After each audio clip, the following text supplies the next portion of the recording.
The birthday cake hit the floor with a wet splat, 70 candles scattering like fallen stars across my kitchen tiles. My grandson Tommy stood over the mess, his 22-year-old face twisted into something I barely recognized. The laughter that had filled my house just moments before died in the sudden silence. "Oops," he said, not even trying to hide his smirk. "Guess your shaky old hands can't hold much anymore, can they, Grandma?" I stared at the chocolate frosting spreading across the linoleum, the same floor where I'd taught him to tie his shoes 15 years ago. The same kitchen where I'd made him pancakes every Saturday morning when his parents were too busy fighting to remember they had a son. My chest tightened, but not from my blood pressure this time. "Tommy, what's gotten into you?" My voice came out smaller than I intended. He shrugged, stepping over the cake like it was roadkill. "Just being honest for once. You're 70 now, Grandma. Face it, you're just a burden now." The words hit harder than any physical blow ever could. I watched this boy I'd raised, this child I'd loved more than my own life, look at me like I was something stuck to his shoe. The afternoon sun streaming through my kitchen window suddenly felt cold against my skin.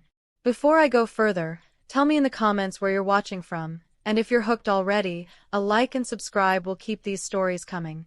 Tommy pulled out his phone, probably texting his friends about the pathetic old woman and her ruined birthday.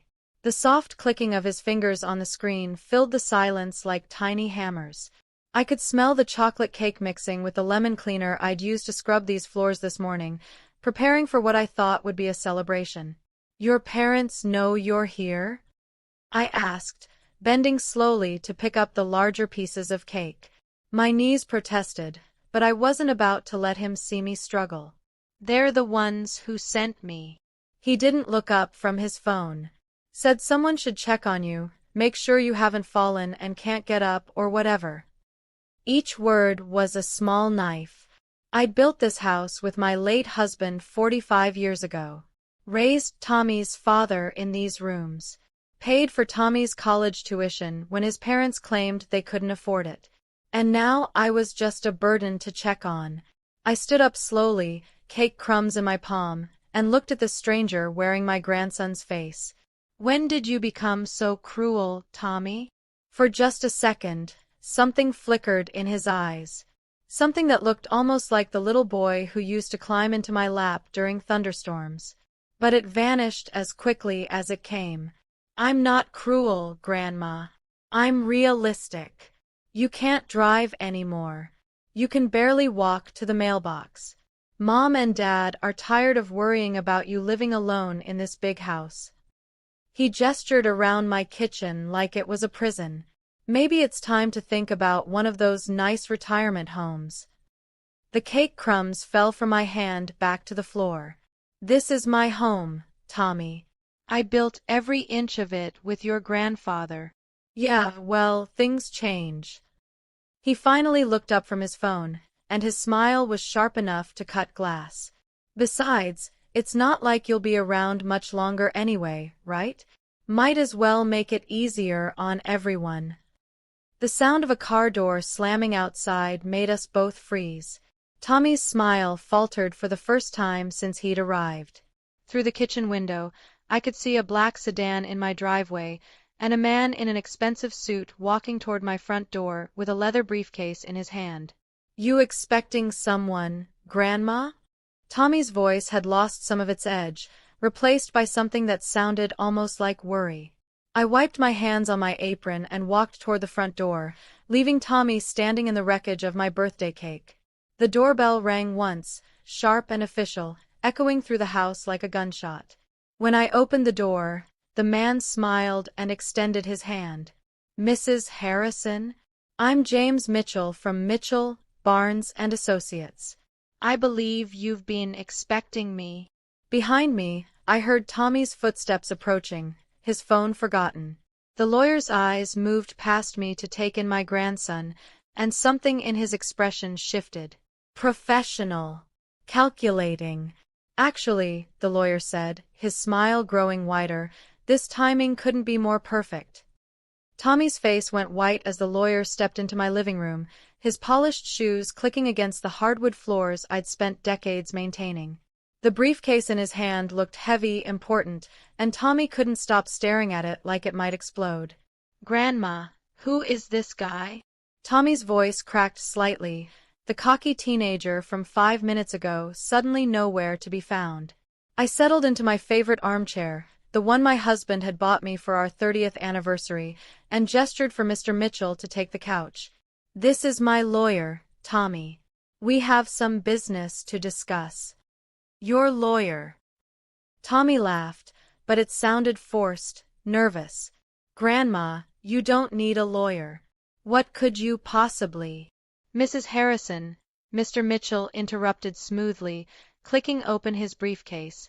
"Shall we proceed with the documentation we discussed?"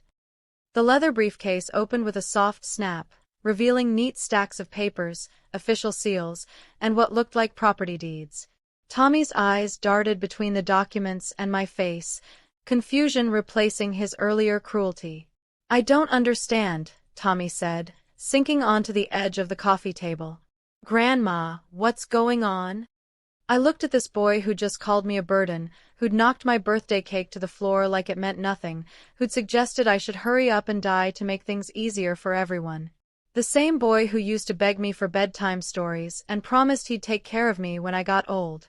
"Tell me, Tommy," I said quietly, "what do you know about your grandfather's business?" Tommy shrugged, still eyeing the lawyer warily. "He owned some stores or something.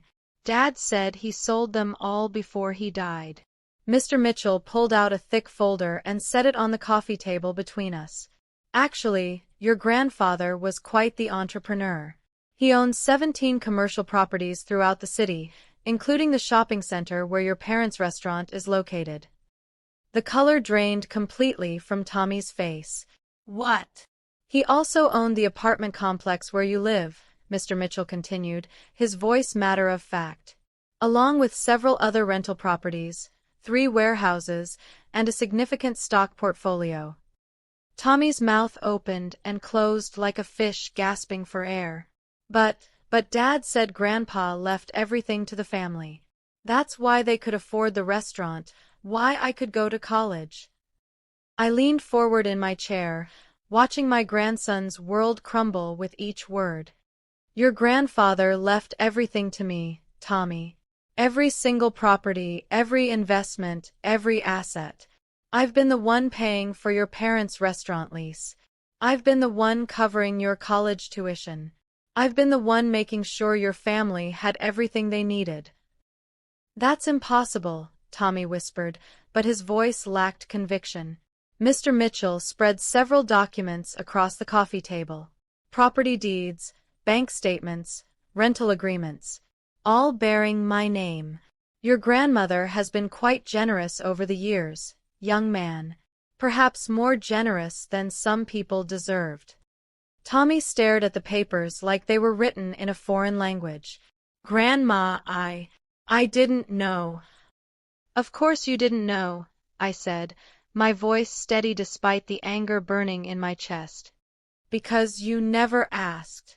None of you ever asked how a widow living alone could afford to help pay for your father's business, or your college, or your mother's medical bills last year."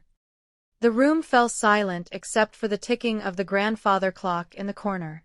Tommy's hands shook as he reached for one of the property deeds, his eyes scanning the legal text. "The Harrison Family Trust," he read aloud, his voice barely audible. "Primary beneficiary, Eleanor Harrison." "That's me," I said simply. Tommy looked up, and for the first time since he'd arrived, I saw the little boy I remembered. Scared, confused, and suddenly very small. "Grandma, I'm sorry. I didn't mean what I said about you being a burden. I was just—" "Just what, Tommy?" I stood up slowly, my joints protesting but my resolve firm. "Just being honest. Just being realistic.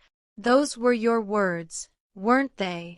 Mr. Mitchell cleared his throat. "Mrs. Harrison, shall we discuss the changes you wanted to make to the trust?" Tommy's head snapped toward the lawyer. Changes? What changes? I walked to the window overlooking my garden, the one I'd tended for 45 years. The roses were blooming beautifully this year, their red petals bright against the green leaves. I've been thinking about my legacy, Tommy. About what happens to everything when I'm gone. Grandma, please, I said I was sorry. Your parents think I'm a burden too, I continued, not turning around. Your father called last week to suggest I sell this house and move into assisted living. Said it would be easier for everyone if I just simplified my life. Tommy's reflection in the window showed him gripping the edge of the coffee table, his knuckles white. They don't mean it like that. They're just worried about you. Are they? I turned back to face him. Or are they worried about their inheritance? Mr. Mitchell pulled out another set of documents. Mrs. Harrison has decided to establish a new charitable foundation, the Eleanor Harrison Foundation for Elder Care. All assets will be transferred to the foundation upon her passing, with the proceeds going to support elderly individuals who have been abandoned by their families. The words hit Tommy like a physical blow. He actually stumbled backward, catching himself against the wall. You're giving it all away? Every penny, I confirmed. The properties, the investments, the trust fund that was supposed to go to your father and eventually to you. All of it will go to help people whose families actually abandon them, instead of just treating them like burdens while secretly depending on their money. Tommy's face cycled through emotions like a broken kaleidoscope. Shock, fear, anger, desperation. But Grandma, that's our family's money. That's my inheritance. My future. Your future. I laughed, but there was no humor in it. 5 minutes ago you told me I should hurry up and die to make things easier for everyone. Now you're worried about your future. The front door slammed open, making us all jump. Tommy's parents, my son David and his wife Sarah, burst into the living room like they were responding to an emergency. David's face was flushed, his hair disheveled, and Sarah looked like she'd been crying. Mom, what the hell is going on? David demanded, his eyes immediately locking onto the lawyer and the scattered documents. Tommy called us, said there was some lawyer here talking about the family money? Sarah spotted the property deeds on the coffee table and her face went pale. Eleanor, please tell me you're not doing something rash. Mr. Mitchell stood up, straightening his tie.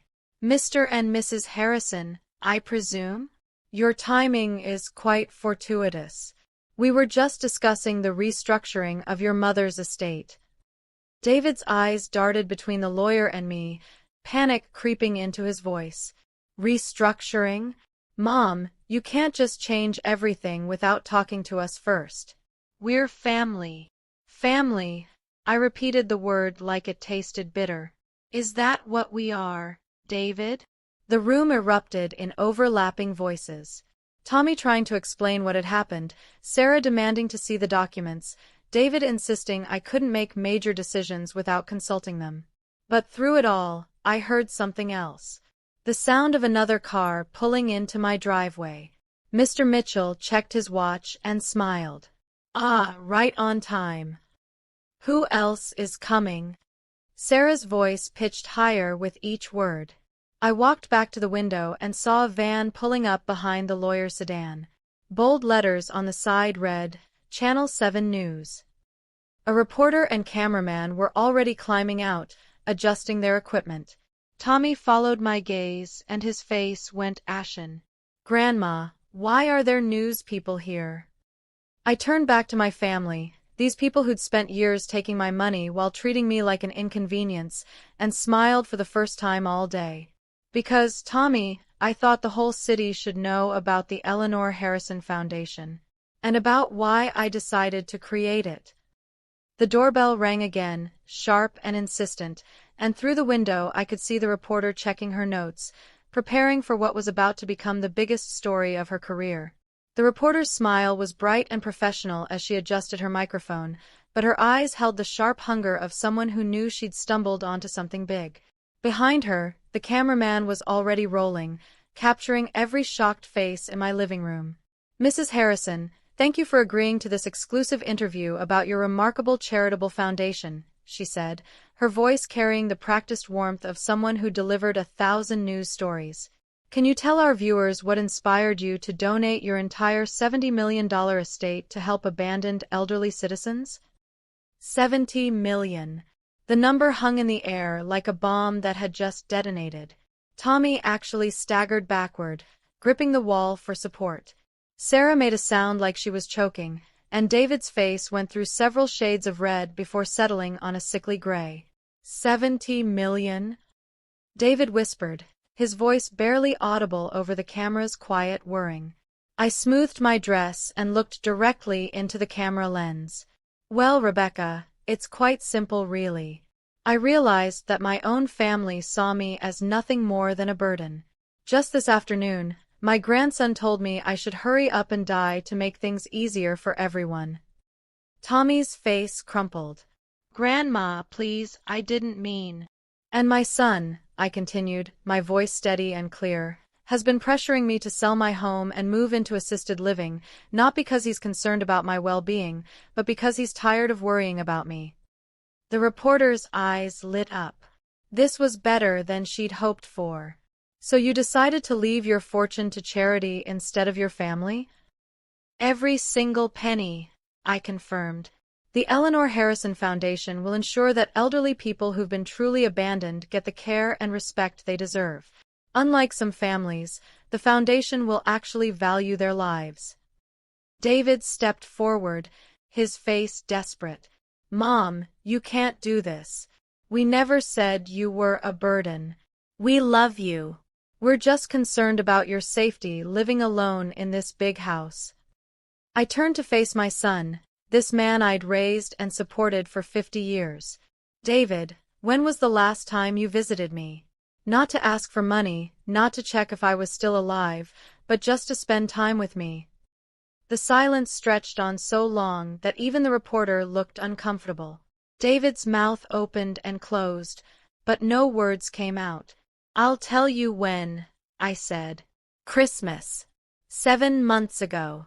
And you left after an hour because you had other obligations." Sarah finally found her voice. "Eleanor, we've been busy with the restaurant. You know how hard it is to run a business." "The restaurant that I've been subsidizing for 8 years, I said calmly. "The restaurant whose lease I pay, whose equipment I financed, whose staff salaries I've helped cover during slow months." Mr. Mitchell stepped forward with another folder. "Mrs. Harrison has been quite generous. The total amount she's provided to your family over the past decade exceeds $2 million. Tommy slumped into a chair, his head in his hands. $2 million. Jesus, Grandma, I had no idea. "Of course you didn't," I said, "because none of you ever asked where the money came from. You just assumed it would always be there, like I would always be there, quietly taking care of everything while you lived your lives." The reporter leaned forward, sensing the emotional climax of her story. "Mrs. Harrison, what was the final straw? What made you decide to disinherit your family?" I looked at the chocolate cake still smeared across my kitchen floor, visible through the doorway. "Today is my 70th birthday. I spent the morning cleaning my house, baking a cake, preparing for what I hoped would be a celebration with my family. Instead, my grandson knocked the cake to the floor and told me I was just a burden now." The camera panned to capture Tommy's stricken face, then moved to show David and Sarah's horrified expressions. "But here's what they don't understand," I continued, my voice growing stronger. "I was never the burden. They were. 4 years, I've been carrying the weight of their financial problems, their poor decisions, their assumption that my money would always be there to bail them out." David stepped closer to the camera, desperation making his voice crack. "Mom, please, we can work this out. We're family. We made mistakes, but we can fix this." I looked at my son, really looked at him, and saw not the little boy I'd raised, but a middle-aged man who'd spent decades taking advantage of his mother's love. David, if I died tomorrow, how long would it take you to visit my grave? The question hung in the air like a challenge. David's face went through a series of expressions before settling on something that looked almost like shame. I would visit. Of course I would visit. Would you? I asked. Or would you be too busy spending your inheritance? The reporter turned back to me. Mrs. Harrison, your foundation will help elderly people who've been abandoned by their families. But what about elderly people whose families simply made mistakes? Don't you believe in forgiveness? I considered the question carefully. Through the window, I could see my neighbor Mrs. Chen working in her garden. Her daughter visited every Sunday, brought her grandchildren, helped with groceries. Real help, not just checking to make sure she hadn't died yet. I believe in forgiveness, I said finally. But I also believe in consequences. My family didn't make a mistake today. They revealed who they really are. Tommy didn't accidentally call me a burden. David didn't accidentally pressure me to sell my home. These weren't slips of the tongue. These were their true feelings, finally spoken out loud. Sarah was crying now, mascara running down her cheeks. Eleanor, please. We need that money. The restaurant is struggling. Tommy's student loans. We can't survive without your help. And there it is, I said, looking directly into the camera. Not we love you, or we're sorry we hurt you. Just, we need that money. Even now, facing the loss of everything, their first concern isn't my feelings or our relationship. It's the money. Mr. Mitchell cleared his throat. Mrs. Harrison, shall we proceed with the final signatures? I nodded, and he spread the last set of documents across the coffee table. The papers that would transfer everything I'd built, everything my husband and I had worked for, to the foundation. Away from the family that saw me as nothing more than a walking ATM. Tommy suddenly stood up, his face streaked with tears. Grandma, wait. Please. I know I screwed up. I know what I said was horrible. But I was angry about other things, and I took it out on you. That's not who I really am. I paused, pen in hand, and looked at my grandson. For a moment, I saw flashes of the little boy who used to help me bake cookies, who used to tell me I was his favorite person in the whole world. Tommy, I said gently, if you were angry about other things, why didn't you come to me for help? Why didn't you tell me what was wrong?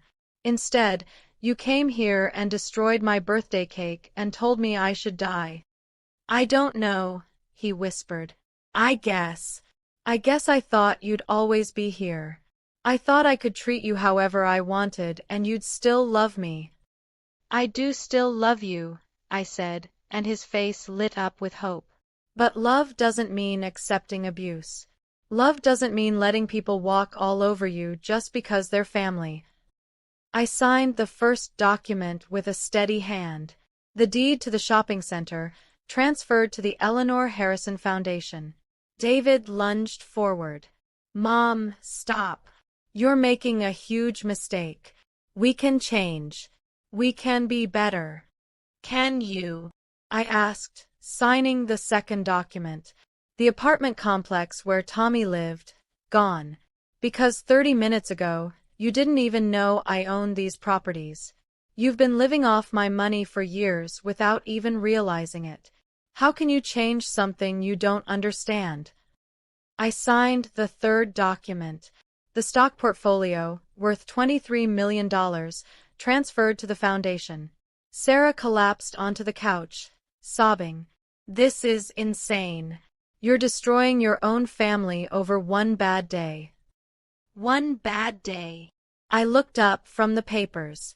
Sarah, when was the last time you called me just to talk? When was the last time any of you asked how I was feeling, what I was thinking, what I needed? The silence was deafening. I signed the fourth document. The warehouse properties, gone. Mrs. Harrison, the reporter said softly, do you have any final words for your family? I set down the pen and looked at each of them in turn. Tommy, still crying.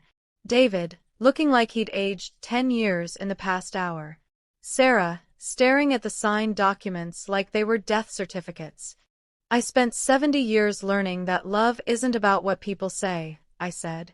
It's about what they do. It's about showing up. It's about caring enough to know what's really going on in someone's life. It's about treating people with respect, especially when they're vulnerable. I stood up slowly, my joints protesting but my spirit feeling lighter than it had in years. You had 70 years to learn how to love me properly, I continued. Instead, you learned how to use me. The foundation will make sure that other elderly people don't have to choose between being alone and being taken advantage of. Mr. Mitchell gathered the signed documents and placed them back in his briefcase. The transfers will be processed within 48 hours. Mrs. Harrison, you should know that what you've done today will help thousands of people. Tommy stood up, his face desperate. Grandma, what about us? What are we supposed to do now?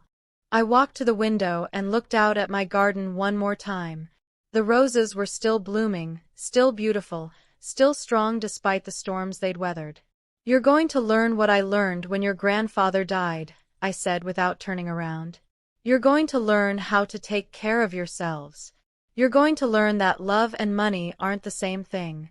And maybe, if you're very lucky, you're going to learn how to be the kind of people who deserve to be loved. The reporter wrapped up her segment, the camera stopped rolling, and slowly, one by one, my family filed out of my house. Tommy was the last to leave, pausing at the door. Grandma, he said quietly, I really am sorry. I looked at this young man who'd called me a burden just hours ago, and felt something shift in my chest. Not forgiveness, exactly, but something softer than anger. I know you are, Tommy, I said. But sorry doesn't undo the damage. Sorry doesn't change the fact that when you thought I was powerless, you chose to be cruel. He nodded, tears streaming down his face, and walked out into the evening air. I closed the door behind him and leaned against it, listening to the cars drive away. The house was quiet now, quieter than it had been in years. But it wasn't the lonely quiet I'd grown accustomed to. It was peaceful. I walked back to the kitchen and began cleaning up the birthday cake, humming softly to myself. Tomorrow, I would start working with the foundation to help other elderly people who'd been forgotten by their families. Tomorrow, I would begin the most important work of my life. But tonight, for the first time in years, I was exactly where I belonged. In my own home, surrounded by my own things, free from the burden of people who only loved me for what I could give them. I finished cleaning the floor and made myself a cup of tea. As I sat in my favorite chair, watching the sunset through my garden window, I realized something that made me smile. I wasn't the burden after all. I never had been. I was free.